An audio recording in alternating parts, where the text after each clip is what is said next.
আজ শহর কলকাতার বিভিন্ন বাজারে সত্যম নিউজের পর্দায় আমরা তুলে ধরছি জনজীবন স্বাভাবিক। আপনারা দেখছেন এই মুহূর্তে সত্যম নিউজের পর্দায় যে কিভাবে সাধারণ মানুষ, ক্রেতা ও বিক্রেতা উভয়ই আজ রাস্তায় রয়েছেন। দোকানপাট খোলা, বন্ধের প্রভাব পড়েনি বললেই বলা চলে শহর কলকাতায়।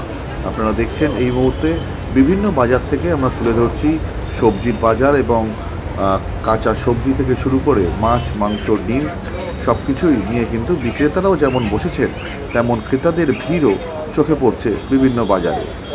এ দৃশ্য দেখে এটা স্বাভাবিক বোঝা যাচ্ছেই যে আজ শহর কলকাতায় অন্তত বন্ধের প্রভাব তেমন পড়েনি বলাই চলে। আমরা সত্যম নিউজের পর্দায় সকাল থেকে দেখিয়ে চলেছি বিভিন্ন জায়গা, কলকাতার বিভিন্ন প্রান্ত থেকে তুলে আনছি আমরা সেই সকল দৃশ্য যেখানে আমরা দেখাতে চাইছি কিংবা দেখাতে পারছি যে জনজীবন একদম স্বাভাবিকই রয়েছে এখনও অবধি শহর কলকাতায়। এই দৃশ্য আমরা ফুটিয়ে তুলছি আমাদের পর্দায়। এখন প্রায় দুপুর 12টা বাজে। এই মুহূর্তের আমরা দেখাচ্ছি বাজারের দৃশ্য। বাজারের দৃশ্যের সাথে খোলা রয়েছে সেলুন, মাংসের দোকান, মাছের দোকান, সবজি বাজার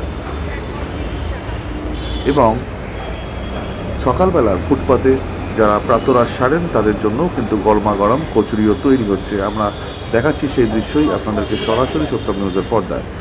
আপনারা দেখছেন যে শহর কলকাতা এখনও অবধি যা হাল, তাতে জনজীবন একদমই বিপর্যস্ত নয়, বরঞ্চ জনজীবন সাধারণ দিনের মতোই চলছে। সত্যম নিউজের বিশেষ রিপোর্ট, সমীরণ দাস।